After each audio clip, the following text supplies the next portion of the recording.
Hi investors, welcome to SOIC. तो आज के इस पॉडकास्ट के अंदर we will be hosting one of the promoters from a steel tube company. And इस पॉडकास्ट का क्या मीनिंग है कि आप लोग स्टील ट्यूब इंडस्ट्री को इन डेप्थ सीख पाएंगे कि स्टील ट्यूब इंडस्ट्री का टोटल एड्रेसेबल मार्केट क्या है, different types of steel tube businesses कौन से हैं। जिस कंपनी का हम डिस्कशन कर रहे हैं, I think that is one of the companies by the name of संभव स्पॉन्ज एंड ट्यूब्स। एंड इस कंपनी का डिफरेंट बेसिकली स्ट्रैटेजी क्या है। एंड साथ साथ अगर हमें स्टील ट्यूब इंडस्ट्री फ्यूचर में भी समझनी हो इस पॉडकास्ट को यूज़ करके, तो हम ईजिली समझ सकते हैं।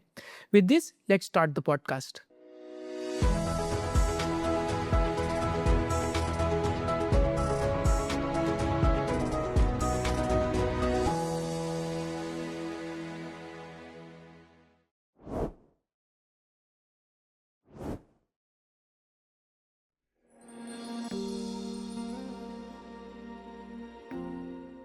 Hi investors, welcome to SOIC. So today we have with us Mr. Suresh. He's from Sambhav Sponge and Tubes. Welcome to the podcast, Suresh ji. Thank you and हम लोग स्टार्ट करते हैं पहले एक बहुत ही बेसिक क्वेश्चन से जी। कि स्टील ट्यूब की इंडस्ट्री इंडिया में कितनी बड़ी है। और एक कंफ्यूजन भी रहती है काफ़ी लोगों को, जो इन्वेस्टिंग पॉपुलेशन है, कि जी।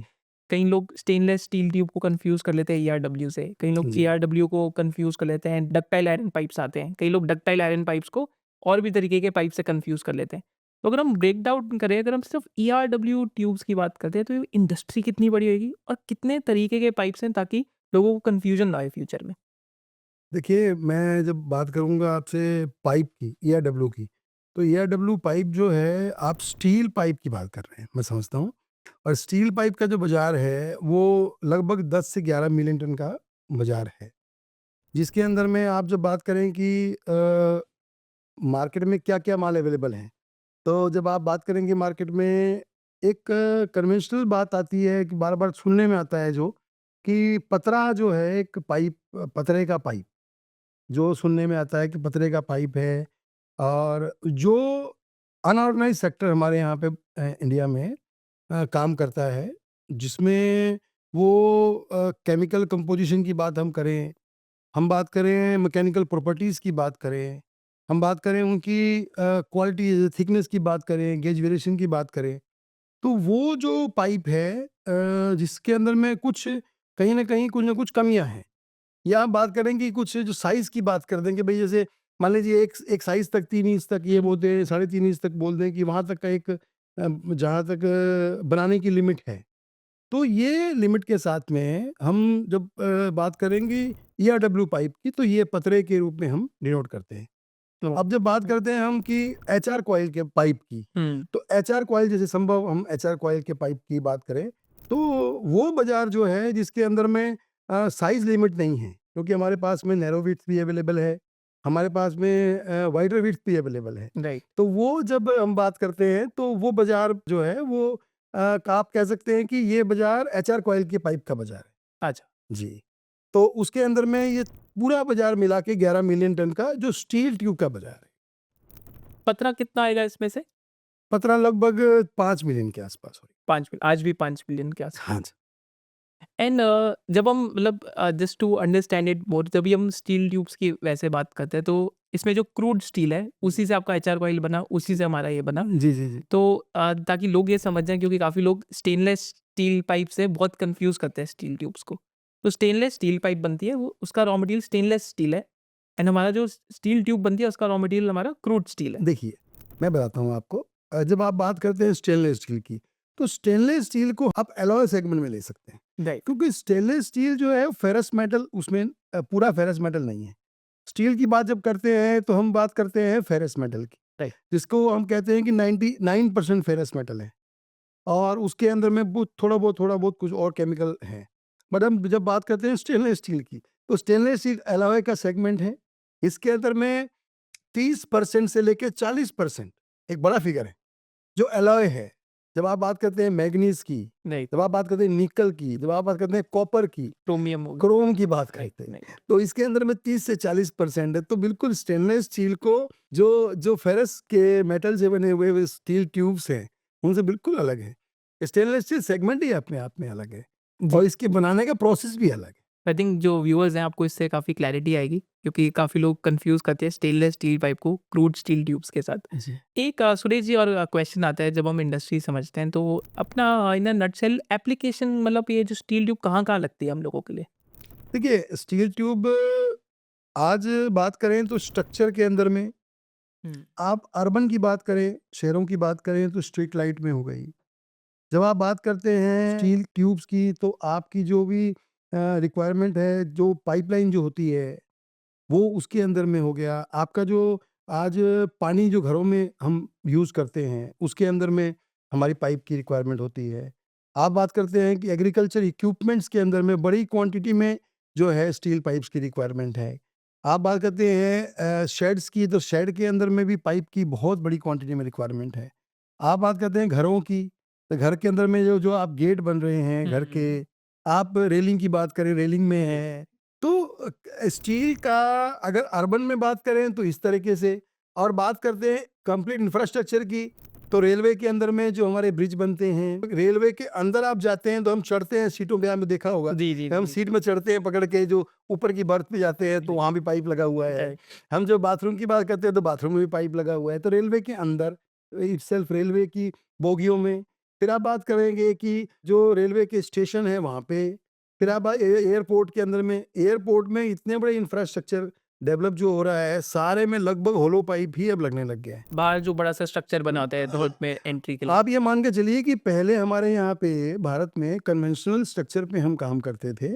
अब जैसे-जैसे हमने, क्योंकि देखिए पूरा वर्ल्ड होलो पाइप पे चल रहा है। जी।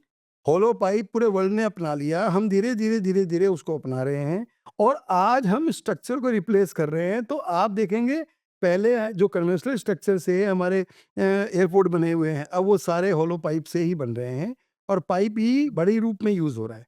तो पाइप एग्रीकल्चर में भी हमारे को देखेंगे आप, तो हम जो बोरिंग डालते हैं, जो पानी निकालते हैं तो 5 इंची 6 इंची का बोर करते हैं। हम जो गाँव के अंदर में आज ये नल जल योजना है, इसके अंदर में पूरे में ही पाइप है। राइट। तो स्टील ट्यूब की जो रिक्वायरमेंट है वो हर जगह है। हर जगह मतलब आप ये मान के चलिए कि आप अर्बन की बात करें तो, एग्रीकल्चर की बात करें तो, रोड की बात करें तो, क्योंकि देखिए आप रोड देखेंगे तो रोड में आपका क्रैश बैरियर लगता है। तो क्रैश बैरियर भी जो है कहीं न कहीं उसमें भी पाइप यूज़ होता है। राइट। तो ये पाइप के वाइड यूज़ जो है ना वो पूरी पूरे पूरे हर जगह पे लाइफ के, जब इंफ्रास्ट्रक्चर की बात आती है तो हर जगह आपको मिलेगा। कहीं पे मैं पढ़ रहा था कि अगर इंडिया में स्टील का जो कंजम्पशन ग्रो करता है अगर 6-7% से, तो स्टील ट्यूब का कंजम्पशन ऑलमोस्ट उसके 1.75 से 2 टाइम्स के आसपास ग्रो करता है। जी, जी, जी। अगला सर जो हमारा क्वेश्चन आता है सुरेश जी, अब हम इंडिया के इंडस्ट्री स्ट्रक्चर की तरफ आते हैं। तो अपना ऑर्गेनाइज्ड प्लेयर्स में, अनऑर्गेनाइज्ड प्लेयर्स में, पहले तो आपके अनुमान के हिसाब से कितने मैन्युफैक्चरर होंगे स्टील ट्यूब के इंडिया में? देखिए अनऑर्गेनाइज़ की बात करें तो छोटे-छोटे, छोटी-छोटी बहुत सारी फैक्ट्रियाँ हैं, जो कहीं न कहीं जो है वो अपने पाइप बना के बेच रही हैं।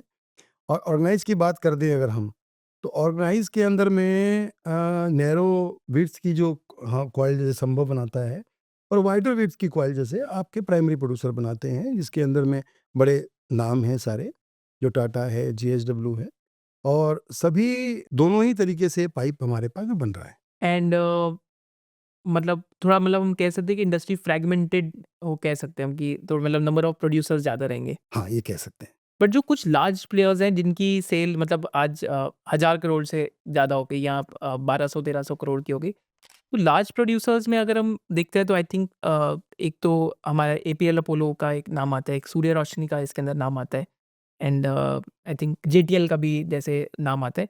तो लार्ज प्रोड्यूसर्स के अंदर हम अगर कंपेयर करते हैं तो हमने ये चीज़ देखी कि कुछ प्लेयर्स, बहुत ही कम प्लेयर्स इंडिया में, 1 ही 2 जो हमें मिले वो इंटीग्रेटेड है स्टील ट्यूब प्रोडक्शन में, whereas majority of them are non integrated. तो ये जो डिफरेंट बिजनेस स्ट्रैटेजीज़ हैं, एक बारी इनका आप हमें वो बताएँ पे explanation. And just for viewers, integrated का मतलब कि स्टील भी इन हाउस बन रहा है जिससे स्टील ट्यूब बन रही है, और नॉन इंटीग्रेटेड का मतलब कि स्टील बाहर से खरीद रहे हैं हम एचआर कॉइल। जी। देखिए संभव कि मैं जब बात करता हूँ मैं इंटीग्रेशन की, इंटीग्रेशन का मतलब ये होता है कि आप जब स्टील के उत्पाद, जब जो रॉ मटेरियल है, जैसे स्टील ट्यूब का रॉ मटेरियल है एचआर कॉइल, जी। जब एचआर कॉइल भी आप बना रहे होते हैं और एचआर कॉइल के पीछे के जो लिक्विड मेटल है, वो भी आप बना रहे होते हैं। ये और जो हमारी टेक्नोलॉजी है, इसको हम कहते हैं DRI technology, right. Direct reduced iron technology.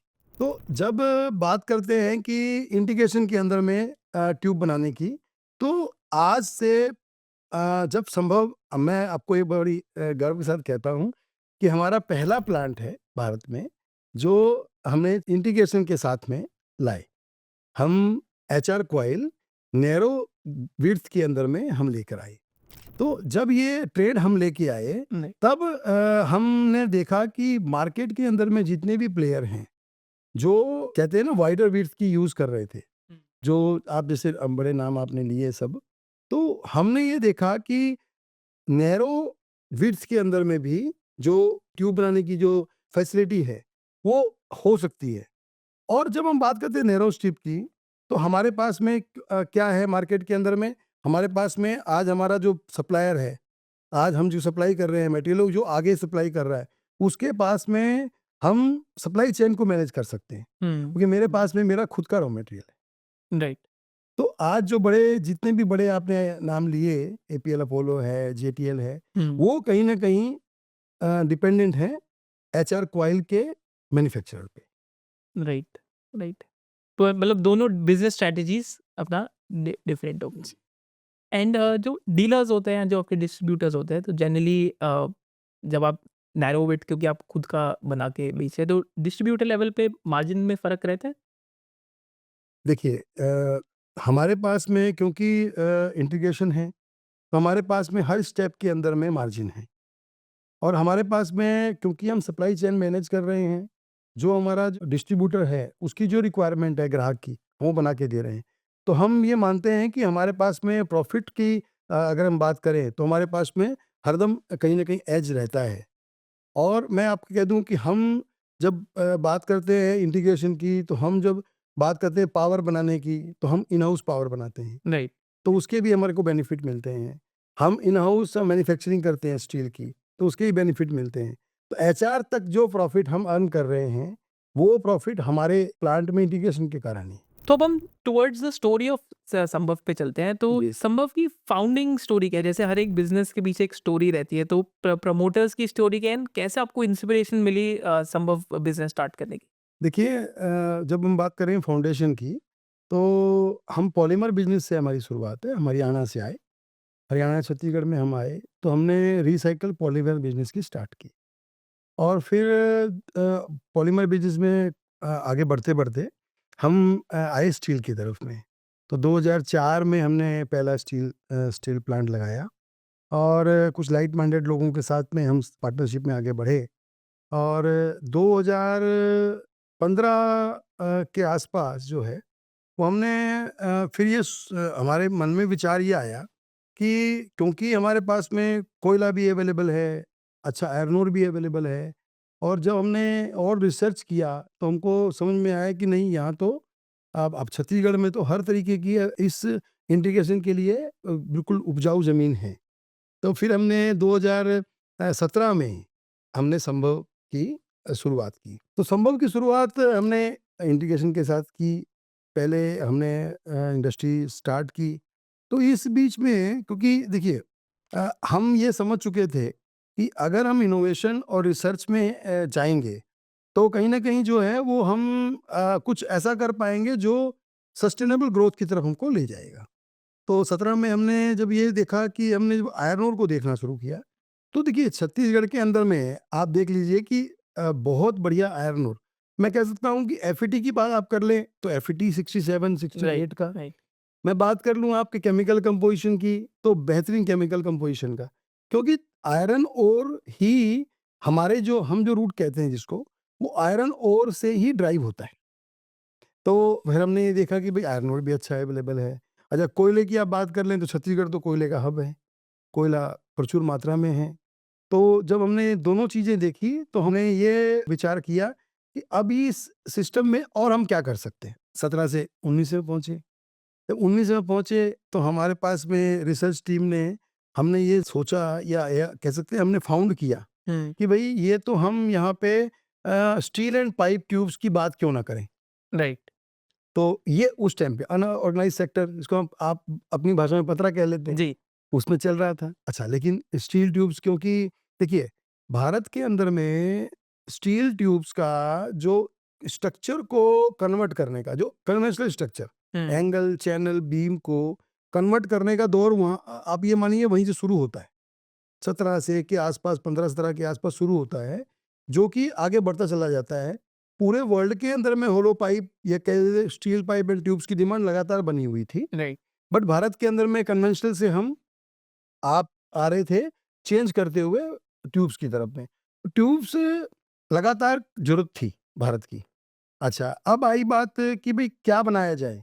तो ये बात आया कि भई हम हमारे मन में लगातार ये बात थी कि भई हम रिसर्च करें हुँ, और रिसर्च करके कुछ ऐसी चीज़ लेके आएँ जो चीज़ हमको सस्टेनेबल ग्रोथ दे। राइट। तो इसी बीच में देखिए अब आप समझते हैं कि वर्ल्ड लीडर तो चाइना है आज स्टील के अंदर में, आज हुँ, प्रोडक्शन भी उनका है, करेक्ट। वर्ल्ड लीडर है चाइना। तो उस टाइम पे फिर हमने रिसर्च के लिए वहाँ भी रुख किया। तो हमने ये पाया कि ऑर्गेनाइज़ सेक्टर, अनऑर्गेनाइज़ सेक्टर के अंदर में एक बड़ा जो फ़र्क है, वो है टेक्नोलॉजिकल एडवांसमेंट का। Right, right. और आप कह सकते हैं कि हमने फिर और भी एक बात देखी, हुँ, बड़ा मतलब मेरे आपको इंटरेस्टिंग लगेगा बड़ा। हम जब गए तो हमने देखा कि यार ये बीआईएस स्टैंडर्ड जो है, ब्यूरो ऑफ इंडियन स्टैंडर्ड्स को आईएसआई मार्का है जिसका, जी, जी। माल तो उसी में बनना है। स्ट्रक्चर में बहुत सारे ग्रेड्स हैं, हुँ, ट्यूब्स में भी बहुत सारे ग्रेड्स हैं। आप डीप ड्राइंग की बात करेंगे तो वो ग्रेड्स अलग हैं। आप स्ट्रक्चर में यूज़ की बात करेंगे तो ग्रेड्स अलग हैं। आप एलॉय की बात करेंगे तो ग्रेड अलग हैं। ऑटोमोबाइल्स की बात करेंगे तो ग्रेड अलग है। इतने ग्रेड के ट्यूब एंड पाइप्स बनते हैं भारत के अंदर में, और इसको कि बीआईएस रिकॉग्नाइज्ड है। बीआईएस के अंदर में स्टैंडर्ड फॉलो करके बनते हैं। तो हमने देखा कि बीआईएस स्टैंडर्ड के अंदर में क्या करना पड़ेगा, तो फिर हमने केमिकल का एनालिसिस किया, हमने मैकेनिकल प्रॉपर्टी का एनालिसिस किया। तो हमको मैकेनिकल और केमिकल प्रॉपर्टी में हमको वो बात बन गई। हमारे पास में क्योंकि आयरन ओर अच्छा अवेलेबल है, हमारे पास में इंटीग्रेशन है जिसके अंदर में हम हमारी क्वालिटी हमारे हिसाब से बना सकते हैं। जी, तो ठीक है, हमने ये मन में धारणा कर ली कि भई हम तो अब जो है ये स्टील बनाएँगे ऐसा। फिर हम गए चाइना, हमने चाइना में जाके देखा तो चाइना में देखिए, अब आप समझते हैं, बताता हूँ आपको मैं, जब आप बात करते हैं वाइडर विड्थ की और नैरो विड्थ की, राइट। ठीक? तो एक है पतरा, जी। जिसको आप पतरा कहते हैं, जो कि अनऑर्गेनाइज़ सेक्टर में चल रहा है, जिसके अंदर में क्या-क्या देखिए वहाँ पे क्या-क्या चैलेंजेज़ हैं, आप देखिए। पहला चैलेंज है कि उनके पास में केमिकल कंपोज़िशन की दिक्कत है, हुँ, उनके पास में वो रॉ मटेरियल अवेलेबल नहीं है। दूसरा उनके पास चैलेंज है, आप मैकेनिकल प्रॉपर्टी का चैलेंज है, वो मैकेनिकल प्रॉपर्टी नहीं आ पाती है उसके अंदर में। राइट। फिर आप बात करते हैं कि गेज वेरिएशन, एक बड़ा सब्जेक्ट। हुँ, गेज वेरिएशन लगातार उस उनमें आता है, और एक उससे भी बड़ा चैलेंज है कि एक साइज़ भी लिमिट है, एक साइज़ की भी वहाँ पे लिमिटेशन है। Correct, correct. तो फिर हमने जब ये देखा कि भई जो आप अनऑर्गेनाइज़ सेक्टर के अंदर में, क्योंकि बार-बार ये बात आती है कि भई पतरा, पतरा, पतरा। फिर हम जब गए तो वहाँ हमको एक चीज़ मिली, वो मिली नैरो विड्थ की स्ट्रिप बनाने की टेक्नोलॉजी। हुँ, अब आप कह दीजिए कि एक होगी वाइडर विड्थ, एक होगी नैरो विड्थ, राइट। ठीक? अब नैरो विड्थ के अंदर में हमने chemical composition, mechanical composition BIS के हमने स्टैंडर्ड फ़ॉलो कर लिए, और हमने एक एचएजीसी हाइड्रोलिक ऑटोमेटिक गेज कंट्रोल, हुँ, हमने जो वाइडली चाइना के अंदर में चल रहा था, और वो हमने एक मिल पसंद की, और वो मिल जो मटेरियल बना रही थी और कंफर्टेबली वहाँ पे बड़े आराम से, क्योंकि देखिए क्या होता है कि वाइडर विड्थ की बात करते हैं, तो कहीं न कहीं वाइडर और नैरो विड्थ में बहुत बड़ा एक फ़र्क आ जाता है कि आप कहीं न कहीं थोड़ा-सा गेज वेरिएशन को और ईज़ कर सकते हैं। नैरो विड्थ के अंदर में आप गेज वेरिएशन को और ईज़ कर सकते हैं, मतलब और आप नज़दीक ला सकते हैं। अच्छा। तो 50 माइक्रोन है, उसको आप 30 माइक्रोन भी ला सकते हैं। और जो स्लिटिंग की जो फैसिलिटी है, वो बहुत बड़ी फैसिलिटी नहीं चाहिए आपको। आप एक रेगुलर साइज़ के अंदर में आप वो कर सकते हैं। और पैसे की बात जब करते हैं, जब अभी देखिए, आज हर चीज़ तो हर चीज़ की जो चीज़ आती है, वो कहीं न कहीं ब्याज पे, कहीं न कहीं पूँजी निवेश पे ही वही खत्म हो जाए तो होती है। राइट। हमने देखा कि भई वो भी पैसे हमारे ठीक लगेंगे। तो कम पूँजी निवेश के साथ में सारी चीज़ें हम जब जोड़ के लेके आए, तो हमने वो आज आप आज हम आप प्लांट के अंदर में वो टेक्नोलॉजी अडॉप्ट की और 2019 में हमने वो टेक्नोलॉजी अडॉप्ट की और फिर उसको लाके लगाया, मिल लेके आए, लगाया। कोविड का टाइम था, चैलेंजेस, वो चैलेंज आएंगे ही आएंगे आपके Correct, पास में, क्योंकि correct. नई टेक्नोलॉजी है, कोई कोई कर नहीं रहा, हम कर रहे हैं। इंटीग्रेटेड स्टील प्लांट में नहीं कर रहा, तो पहले पहले ही हम लोग थे, तो हमने वो फिर लाके लगाया और 2022 में हमारा स्टील ट्यूब का प्रोडक्शन हमने चालू किया और हम लगातार, देखिए हमारी गीता है बीआईएस जी. और वो कहते हैं ना गीता के श्लोक, वो है उसकी कंपोजिशन। हम्म. तो हम तो कंपोजिशन के उस स्टैंडर्ड को फॉलो करते हैं और वही स्ट्रक्चर बनाते हैं, वही पाइप, ये कह देते हैं वही स्ट्रक्चर का पाइप बनाते हैं जो उसमें फॉल करता है, जो उसके अंदर में उसको पूरे करता है।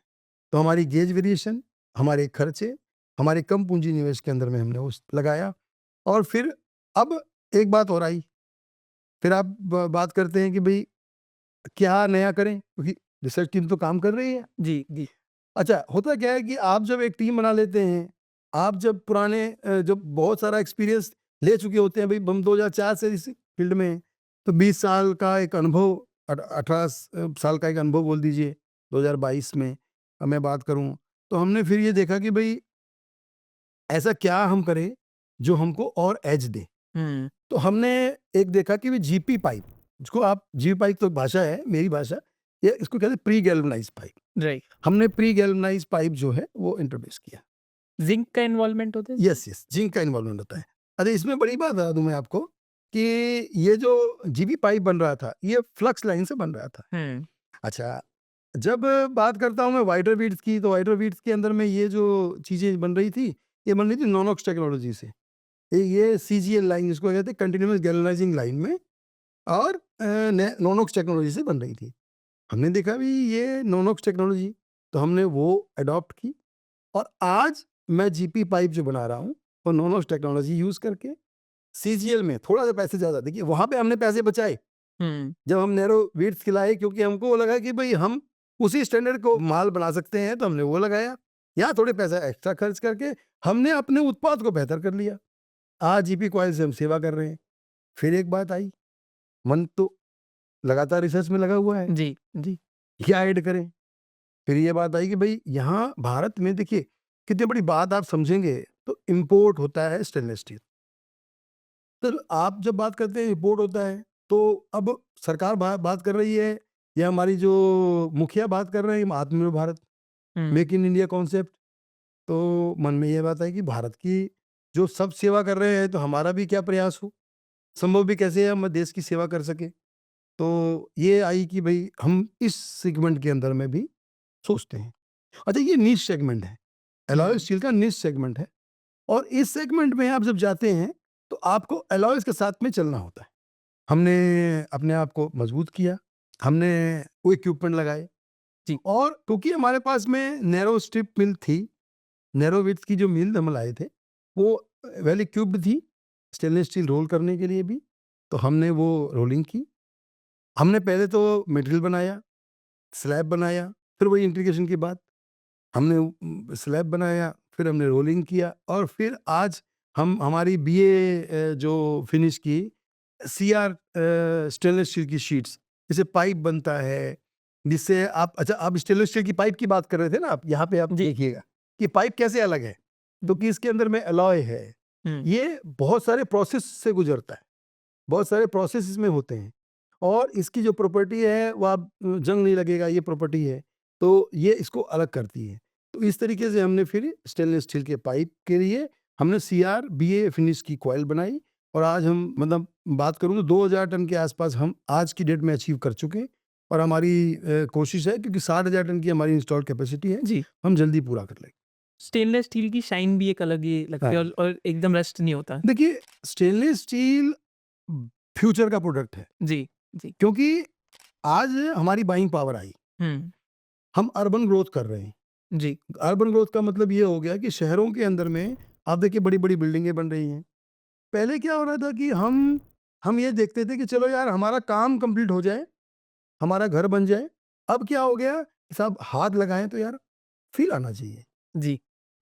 तो हैंडल में भी फील आना चाहिए, वो रेलिंग हमारे घर में लगी है वहाँ भी फील आना चाहिए। तो वो फील जो है वो फील गुड और सस्टेनेबल।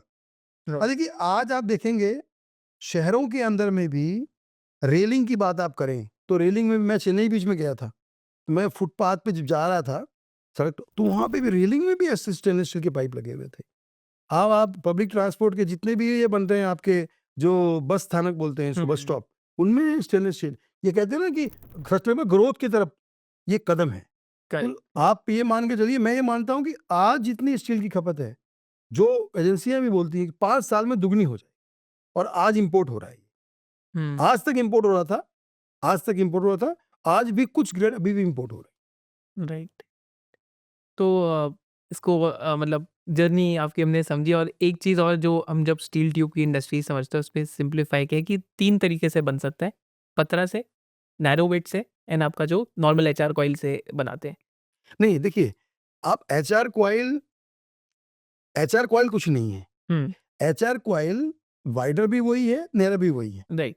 बल्कि मैं तो ये कहता हूँ कि नैरो जो है वो कम पैसे के खर्च करके आप बनाते हो। देखिए एचआर कॉइल सेम ही, राइट। एचआर कॉइल से राइट।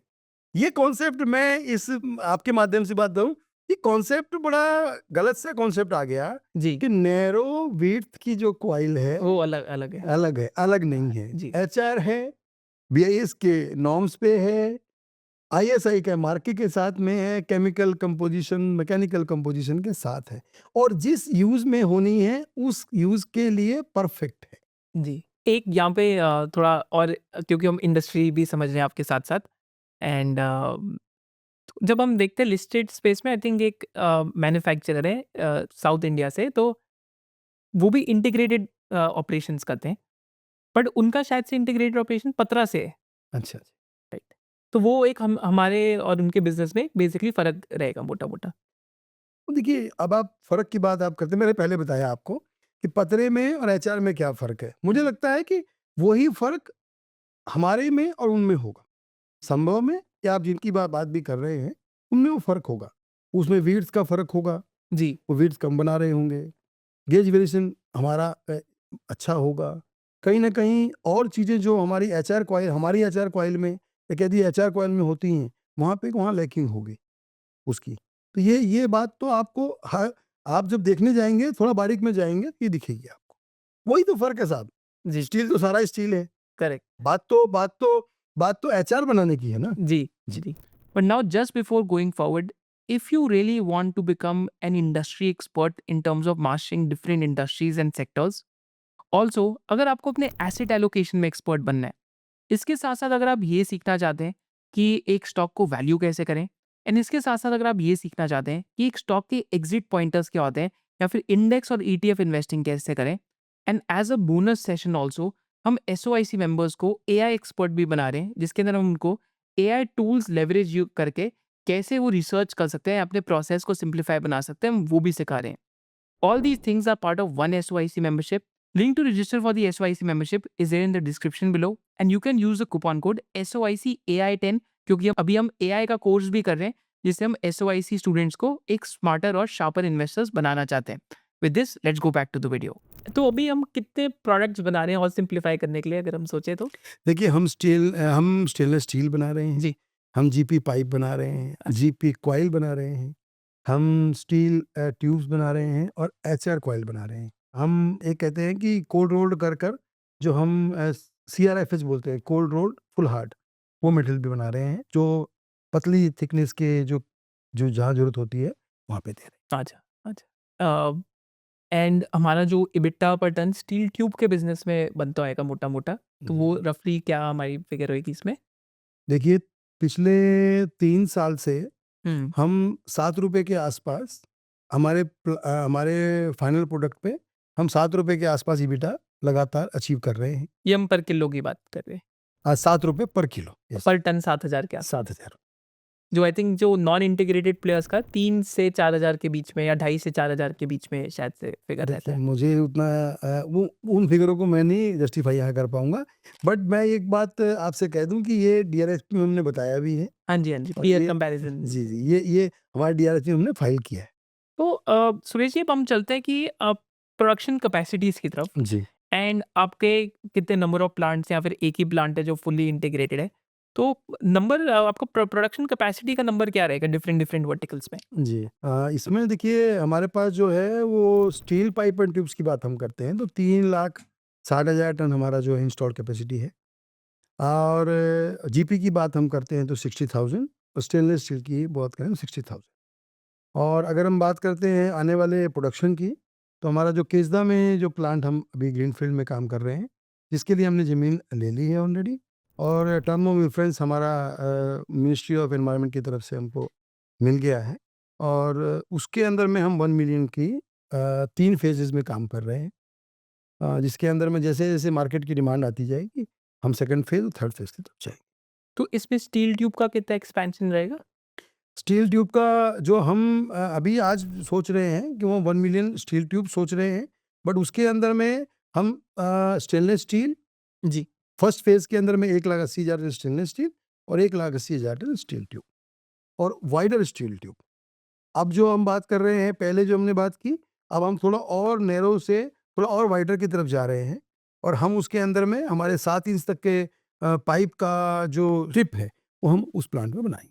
तो क्योंकि हमारा इंटीग्रेटेड नेचर ऑफ बिजनेस है, तो एक क्वेश्चन ज़रूर जो आता है रिस्क के पॉइंट ऑफ व्यू से, तो रॉ मटेरियल की जो अवेलेबिलिटी है, चाहे वो आयरन और पेलेट के फॉर्म में ले या हमारी कोल की अवेलेबिलिटी है, तो इसके बारे में हम कैसे सोचते हैं? देखिए, बहुत जो आपने कोर क्वेश्चन पूछा, क्योंकि देखिए छत्तीसगढ़ की अब बात जब करते हैं हम, तो छत्तीसगढ़ में मैं बार-बार कहता हूँ कि ये जो धरा छत्तीसगढ़ की धरती जो है ना, ये वो बोलते हैं ना कि इसके खून हमारे खून में आयरन है, वैसे ही छत्तीसगढ़ में जो है ना, आयरन जो है उसकी उसकी प्रॉपर्टी है। तो आयरन ओर यहाँ पे अच्छी क्वालिटी का मैंने पहले बताया आपको। एनएमडीसी कंपनी है, जो हालाँकि न भारत की नवरत्न कंपनी है, उसकी यहाँ पे माइन्स हैं। एशिया की सबसे बड़ी माइन्स कोल की छत्तीसगढ़ में। तो कोल है छत्तीसगढ़ में, ओर है छत्तीसगढ़ में और 2 ही चीज़ हमारे को इंटीग्रेशन में लगती है। राइट। स्टील बनाने के लिए हमको 2 चीज़ लगती है, कोयला और आयरन ओर और वो खूब प्रचुर मात्रा में है। और अभी तो जो तत्कालीन सरकार है, 25 मिलियन टन अगर मान लीजिए प्रोडक्शन है, तो 50 मिलियन टन की तरफ देख रहे हैं, आयरन ओर की आयरन प्रोडक्शन। ओर की प्रोडक्शन की तरफ। तो लगातार अच्छी क्वालिटी का आयरन ओर हमारे पास में अवेलेबल होता जा रहा है। पैलेट के हमारे पास प्रोडक्शन आ रहे हैं। पैलेट में भी आज हम अच्छा पैलेट की बात करें। पैलेट जो होता है, आयरन ओर को जो आयरन ओर की जो हल्की क्वालिटी का आयरन ओर है, क्या होता है? हुँ। जब आयरन ओर आप माइंस से निकालते हैं, जी। तो कुछ फाइन्स निकलता है उसमें और हुँ, कुछ लम्प्स निकलता है। हुँ। लम्प मतलब उसका साइज़ आप कहते हैं तो 5 से 18 या 5 से 20 एमएम, जी। जो हमारे डीआरआई प्लांट में यूज़ होता है। और फाइन्स जो बच जाता है, उसको फिर हम क्या करते हैं और उसको थोड़ा क्लीन करके और हम यूज़ करते हैं, उसको बनाते हैं पैलेट्स। और पैलेट्स बना के उसका और फिर हम कन्वर्ट करते हैं पैलेट प्लांट के थ्रू आयरन ओर में, हुँ। जो 5 से 18 साइज़ फिर उसका बन जाता है और फिर हम उसको यूज़ कर लेते हैं हमारे डीआरआई प्लांट में। तो पैलेट की भी हमारे पास में जो कि फाइन्स, देखिए फाइन्स बहुत है, राइट। तो फाइन्स को अल्टीमेटली आपको पैलेट में तो कन्वर्ट करना ही है, जी, जी। क्योंकि उसको यूज़ेबल तो बनाना ही है। तो हम उस तरीके से पैलेट बना के और उसको यूज़ कर रहे हैं। और बात करें छत्तीसगढ़ में लोकेशन की, हुँ। तो छत्तीसगढ़ सेंट्रल इंडिया का है। आप बात करें लॉरी की, बात करें ट्रांसपोर्ट की, बहुत अच्छी फैसिलिटी ट्रांसपोर्ट की है। सब तरफ की वहाँ पे आवाजाही है। हुँ। सेंट्रल इंडिया में पड़ता है तो कोई बॉम्बे से दिल्ली जाता है और कोई बॉम्बे से कलकत्ता जाता है, तो बॉम्बे से कलकत्ता उसी रास्ते जाना है। Right, right, right. और कलकत्ता हमारा पुराना शहर, जो कभी भारत की वो राजधानी हुआ करता था, फाइनेंस कैपिटल, और बॉम्बे आज की फाइनेंस कैपिटल। तो उन दोनों के बीच जो है हम खड़े हैं। तो लोकेशन के हिसाब से तो हम बहुत अच्छी जगह खड़े हैं। और बात करें इंटीग्रेशन की, तो इंटीग्रेशन के लिए जो हमको हमारे मटेरियल के लिए जो हमको केमिकल कंपोजिशन चाहिए मटेरियल की, वो वहाँ पे हमारे ओर में उपलब्ध है और कोयला हमको प्रचुर मात्रा में अवेलेबल है। तो हमारे लिए जो हमारे प्रोडक्शन की साइड से हुँ। कह दें, वो हमारे लिए कुछ भी चैलेंज नहीं है। और बात जब कहता हूँ मैं कि ये डीआरआई की एक और ब्यूटी है। एक और बता दूँ बात आपको, बड़ा इंटरेस्टिंग सी बात है ये कि डीआरआई की एक ब्यूटी क्या है कि इसमें जो कोयला यूज़ हो रहा है, उसमें से आधा जो कोयला है, उससे जो वेस्ट हीट रिक इस प्रोसेस में waste heat recovery waste heat recovery. Waste heat recovery से हमारी पावर बन जाती है और वो पावर हमारे को फ्री ऑफ कॉस्ट कोई फ्यूल यूज़ नहीं होता। वेस्ट हीट जो बनती है, उसको हम बॉयलर के थ्रू हम उसको यूज़ कर लेते हैं और पावर बना लेते हैं। तो हमारे लिए कोयले से हमने अपना डीआरआई प्रोडक्शन भी कर लिया, आयरन ओर प्रोड्यूस भी कर दिया और हमारी पावर भी बन गई जिसको हमने मेल्टिंग का यूज़ में लेते हैं। एंड अभी कितना मतलब जो हमारी पावर की नीड्स हैं 100% इन हाउस ही इससे हो जाता है? अभी हम कुछ पावर ले रहे हैं, जो हमारा गवर्नमेंट की जो एजेंसी सीएसपीडीसीएल से ले रहे हैं, पर हमने उसके लिए भी अभी आगे सोलर के एग्रीमेंट किए हैं।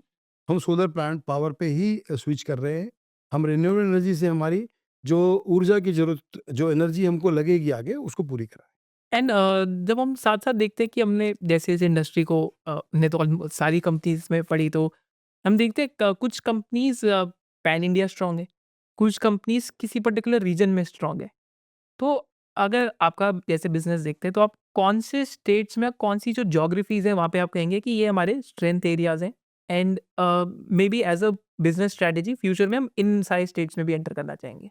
देखिए, अगर हम बात करें कि किस जगह स्ट्रॉन्ग हैं, तो हम 39 के आसपास हमारे डिस्ट्रीब्यूटर हैं, हुँ, जिनके माध्यम से हम डिस्ट्रीब्यूट कर रहे हैं मटेरियल।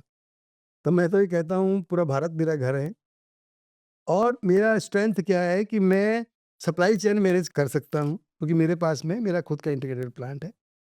मैं मेरे डिस्ट्रीब्यूटर के माध्यम से मेरा जो बायर है, उसको साइज़ उसके हिसाब से मैं बना के दे सकता हूँ।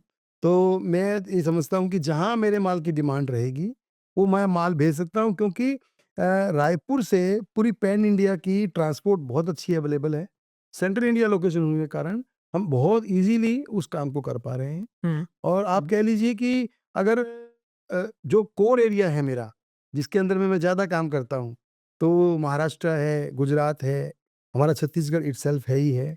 उस एमपी में भी हम अच्छा काम कर रहे हैं। तो ये हमारे कोर्स स्टेट्स हैं, बट हम पूरे भारत के अंदर में काम कर रहे हैं। पूरे भारत में एडवा फैला, जम्मू कश्मीर में भी हम सप्लाई करते हैं। Right, right. और कुछ स्टेट्स तो होंगे जहाँ पे ज़्यादा मेजॉरिटी सेल्स होएगी। तो आप कह सकते हैं कि डिमांड अभी ज़्यादा गुजरात और महाराष्ट्र से है। तो राइट, हम ज़्यादा अभी काम जो है गुजरात, महाराष्ट्र में कर रहे हैं, बट सब जगह पे हम लगातार हमारे मटेरियल को प्रोवाइड कर रहे राइट, राइट। ये तो सर हमने स्टील ट्यूब को बहुत अच्छे से समझा। अब हम टुवर्ड्स द अदर 2 क्वेश्चन्स आते हैं। तो जब अभी अभी हमने आई थिंक देखा ₹7 पर किलो आप स्टील ट्यूब के अंदर कर लेते हैं।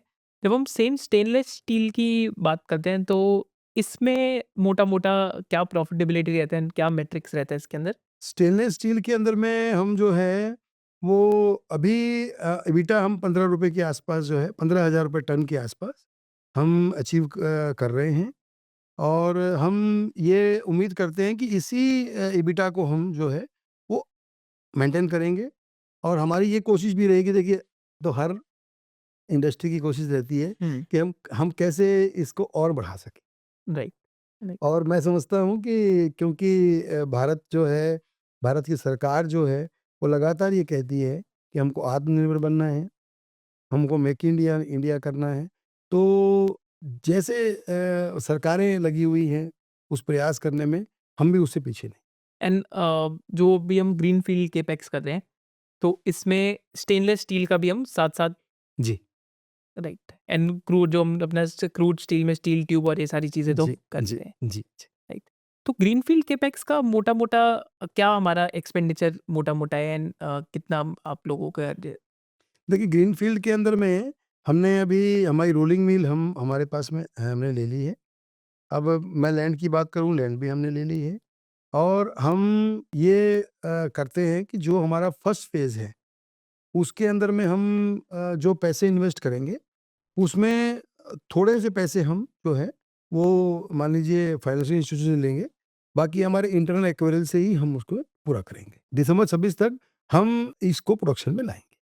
हम महाराष्ट्र और गुजरात के साथ-साथ यूपी में भी बहुत संभावनाएँ देख रहे हैं, क्योंकि यूपी बड़ा स्टेट है और यूपी में जो लगातार तरक्की हो रही है, तो हम उसको भी देख रहे हैं और हम लगातार यूपी में काम करने की कोशिश कर रहे हैं और हम समझते हैं कि यूपी के अंदर में भी हमारी मेहनत सफल होगी और हम यूपी में भी काफ़ी बड़ी क्वांटिटी में हमारे उत्पाद को ले जा पाएंगे।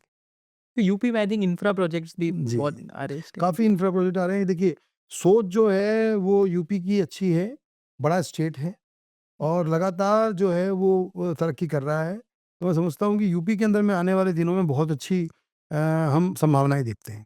तो अभी तो हमने स्टील ट्यूब को बड़े अच्छे से समझ लिया, अब हम चलते हैं towards other product line which is stainless steel. जी, जी, जी। तो सुरेश जी, एक क्वेश्चन जो आता है कि स्टेनलेस स्टील का एंटर करने का आपका थॉट प्रोसेस क्या था? स्टेनलेस स्टील का थॉट प्रोसेस देखिए, स्टेनलेस स्टील क्योंकि हम जब रिसर्च करते हैं और जब बातों को हम समझ रहे होते हैं, तो एक मुझे ऐसा लगा कि आज भारत के अंदर में इंपोर्ट हो रहा है। स्टेनलेस स्टील भारत के अंदर में इंपोर्ट हो रहा है और इंपोर्ट के सब्स्टिट्यूट के रूप में हम आ जाए हैं। फिर बात करते हैं कि भारत लगातार ये सोच रहा है, यहाँ की सरकारें ये सोच रही हैं और वो काम भी कर रही है। देखिए, सरकार जितनी मेहनत कर रही है मेक इन इंडिया पे, आत्मनिर्भर भारत पे, हमारा भी एक वो उस तरफ एक मूवमेंट है। दूसरी बात आप कर लें कि स्टेनलेस स्टील की डिमांड, हुँ, क्योंकि स्टडी ये कहती है कि हर 5 साल के अंदर में हम डिमांड के रूप में डबल पे आ जाएँगे। हुँ, तो वो एक बड़ा स्ट्रक्चर, बड़ा एक मुझे दिखता है, एक डिमांड का एक बड़ा चंक दिखता है मुझे। और ये इसमें इस सेक्टर के अंदर में, क्योंकि ये नीश सेक्टर है, ये आप ये मान के चलिए स्टेनलेस स्टील बनाना, स्टेनलेस स्टील के अंदर में एक्सपर्टीज़ हासिल करना, वहाँ पे बहुत बैरियर हैं। हुँ, हम 20 साल से हैं, हम एलॉय में काम कर रहे हैं, हम लगातार अपने आप को एडवांसमेंट कर रहे हैं, टेक्नोलॉजी का एडवांसमेंट की तरफ जा रहे हैं और हम लगातार टीम के साथ काम कर रहे हैं, तो हम वो कर पाए। और जब हम बहुत ऐसे सेक्टर की तरफ जाते हैं, जहाँ पे हमारी एक्सपर्टीज़ काम करती हैं, तो हमको हरदम ऐसा लगता है कि 2 पैसे उसमें बचेंगे। Right, right.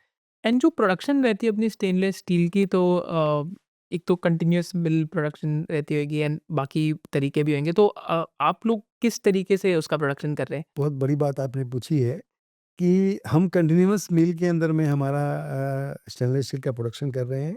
हमारी आप देखेंगे एचआर स्ट्रिप, जो मैंने हुँ, बताया एचएजीसी, हुँ। एचएजीसी के साथ जब हम स्टेनलेस स्टील की स्ट्रिप बनाते हैं, जी, तो गेज वेरिएशन बहुत मिनिमल हो जाता है और हमको जो फाइनल प्रोडक्ट हमारा बनता है, वो बहुत निखर के आता है। क्योंकि देखिए, जब स्टेनलेस स्टील की बात आप करते हैं ना, तो आप जब रखते हैं सामने तो ऐसा लगता है चेहरा दिखना चाहिए। राइट। वो बोलते हैं ना दाग अच्छे हैं, हुँ, तो स्टेनलेस स्टील में आप जब देखते हैं ना, बिल्कुल ऐसे हाथ लगा के देखते हैं तो बड़ा दाग अच्छे नहीं है। तो ये है स्टेनलेस स्टील।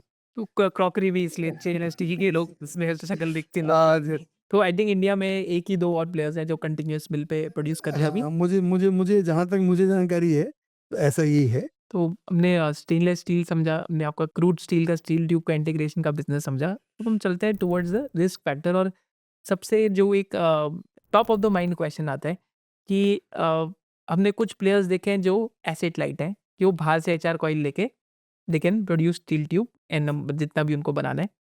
व्हेयरएज़ हमारा इंटीग्रेटेड बिज़नेस मॉडल है। तो ये रिस्क फैक्टर अगेन ये pros and cons of business strategy है। तो यही एक क्वेश्चन आता है कि why go for integration and why not just go for an asset light model, क्योंकि आपका स्टील ट्यूब में नाम काफ़ी अच्छा है। जब बात बात आएगी रिस्क फैक्टर की, आप ठीक कह रहे हैं। देखिए, ये बात तो ठीक है, भई आप जब ओनली स्टील ट्यूब बना रहे होते हैं, तो लाइट आपके पास जो इन्वेस्टमेंट है, वो भी कुछ कम होता है। तो मैं ये समझता हूँ कि हम बात करें इंटीग्रेशन की। अब बात करें हम इंटीग्रेशन की। इंटीग्रेशन में हमारे पास में क्या एज है? छत्तीसगढ़ के अंदर में हम इंटीग्रेशन प्लांट हैं, तो हमारे पास में कोयला के लिंकेज हैं। कोयला अच्छी क्वांटिटी में अवेलेबल है, लगातार कोयला अवेलेबल है।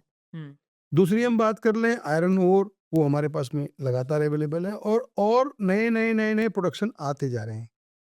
तो मेरे लिए रॉ मटेरियल हो गया, तो रॉ मटेरियल मेरे पास में अवेलेबल है और अच्छे क्वालिटी का रॉ मटेरियल अच्छे रेटों में अवेलेबल है, लगातार अवेलेबल है। देखिए, क्या होता है जब स्कैरेसिटी होती है तो रेट ज़्यादा देने पड़ते हैं, और जब अवेलेबिलिटी होती है तो रेट आपके कंफर्टेबल रहते हैं।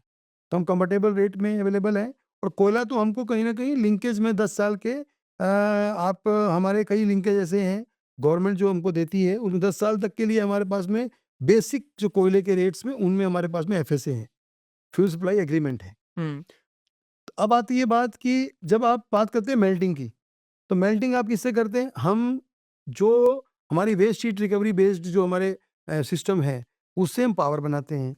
हमारी पावर कॉस्ट लगभग खर्चों पे आ जाती है। उसमें कोई फ्यूल कॉस्ट तो है नहीं। करेक्ट। तो वो हमारे लिए सस्ती, वर्ल्ड की सबसे सस्ती पावर, हुँ, वर्ल्ड की सबसे सस्ती पावर, और RTC round the clock power हुँ, हमारे पास अवेलेबल है, जो डीआरआई टेक्नोलॉजी डिवीज़न से बनाते हैं। तो मेरे पास वो भी एज आ जाता है।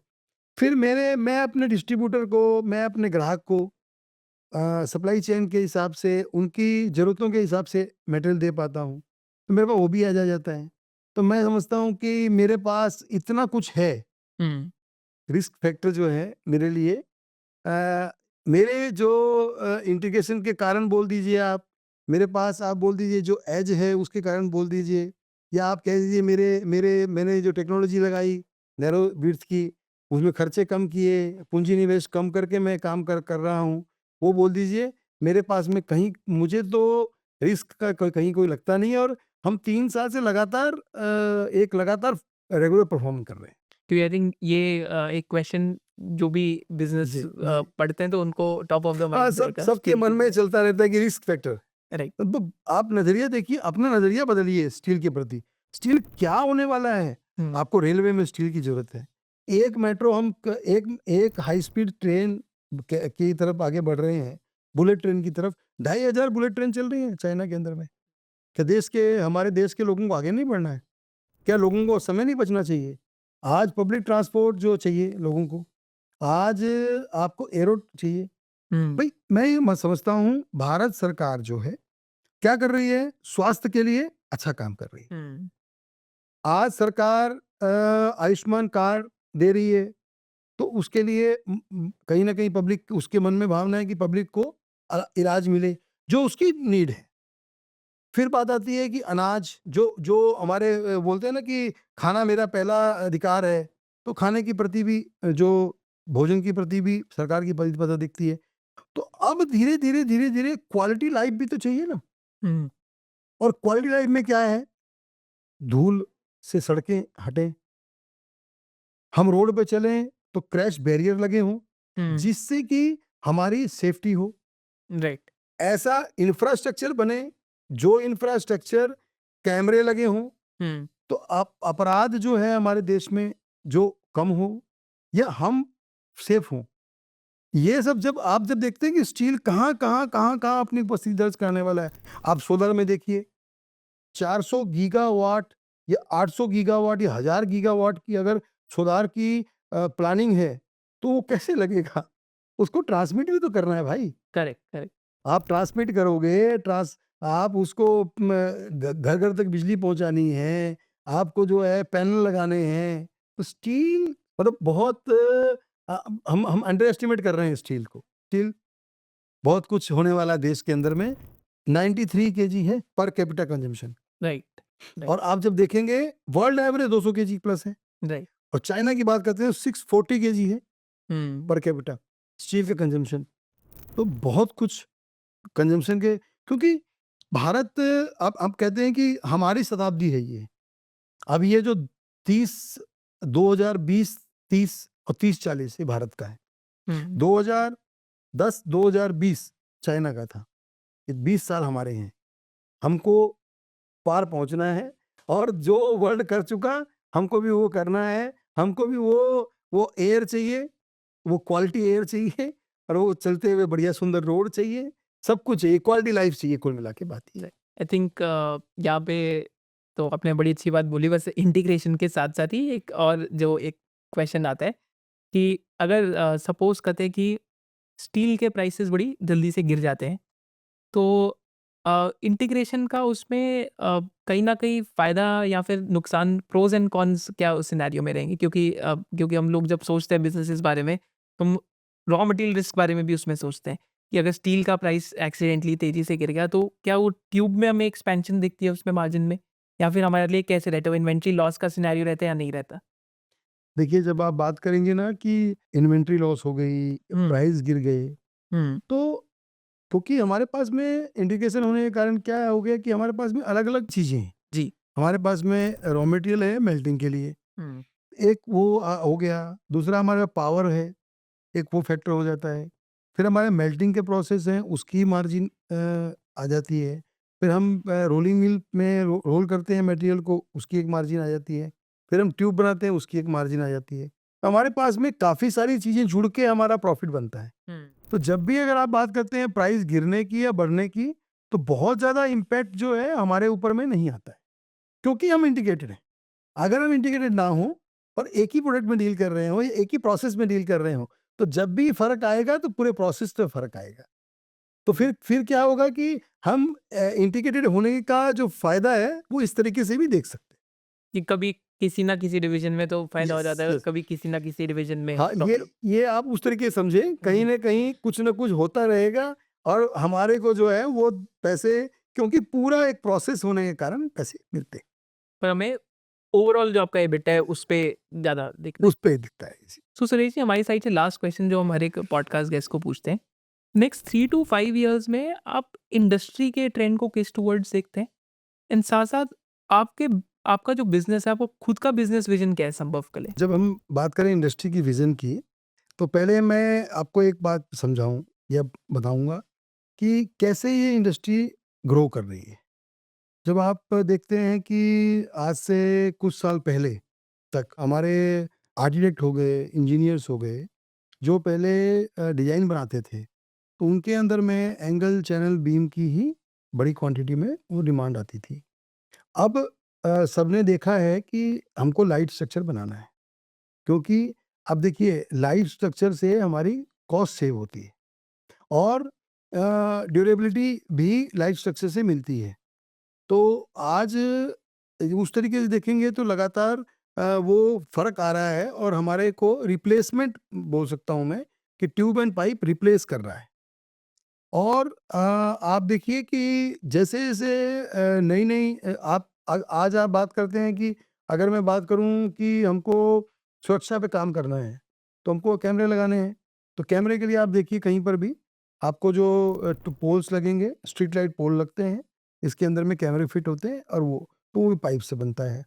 आप देखेंगे कि शहरों की बिजली जो है, वो वायरें लटक रही हैं शहरों में और उनको हमको अंडरग्राउंड करना है, तो उसके लिए पाइप की जो रिक्वायरमेंट है।